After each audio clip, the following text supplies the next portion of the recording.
মানে কি আর বলবো, মারামারি হানাহানি, এই একদম নান্ডি বিনাশ বুঝেন তো। আমি আমার মার কাছে, পরিবারের কাছে সবসময় সোনার ডিম পাড়া একটা হাঁস ছিলাম। এবার শালি পপিকে নিয়ে মুখ খুলেছেন ওমর সানি। জাতীয় চলচ্চিত্র পুরস্কার প্রাপ্ত সাদিকা পারভিন পপি ক্যারিয়ারের দর্শকদের উপহার দিয়েছেন অনেক সুপারহিট সিনেমা, পেয়েছেন কোটি ভক্তের ভালোবাসা। দর্শকপ্রিয় নায়িকা দীর্ঘ সময় অন্তরালে ছিলেন। অজানা কারণে হঠাৎ করে নিজেকে আড়াল করে নেন এই অভিনেত্রী। প্রথম দিকে পপির অনুপস্থিতিকে স্বাভাবিক মনে করেছিলেন চলচ্চিত্র সংশ্লিষ্টরা, কিন্তু সময় যতই এগুতে থাকে ততই তাকে ঘিরে ধোঁয়াশা তৈরি হয়।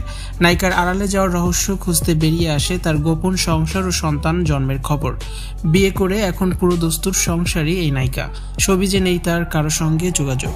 সম্প্রতি পপির বিরুদ্ধে জমি দখলের চেষ্টার অভিযোগ উঠেছে। এ নিয়ে তার বিরুদ্ধে থানায় জিডি করেছেন নায়িকার বোন ফিরোজা পারভিন। অনেকদিন ধরে আড়ালে ছিলেন পপি, আড়াল থেকেই মুখ খুলেছেন তিনি।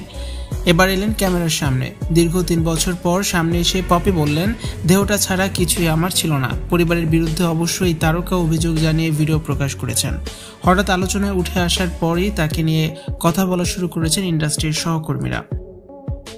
নায়িকা পপির ঢালিউডে অভিষেক হয়েছিল কুলি সিনেমার মাধ্যমে। এতে তার বিপরীতে ছিলেন চিত্রনায়ক ওমর সানি।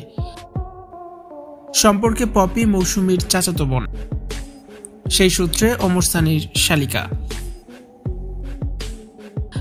এবার পপিকে নিয়ে ওমর সানি বলেন, তোর প্রতি অনেক শ্রদ্ধা সম্মান, যোগাযোগ রাখিস না সেটা অন্য কথা, কিন্তু আমাদের দোয়া তোর জন্য মাটি থেকে আকাশ অবধি। আল্লাহ তাআলা তোকে ভালো রাখুক।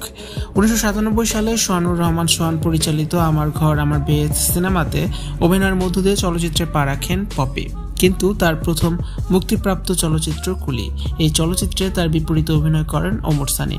সিনেমাটি সেই সময়ে 7 কোটি টাকার ব্যবসা করে বাম্পার হিট হয়।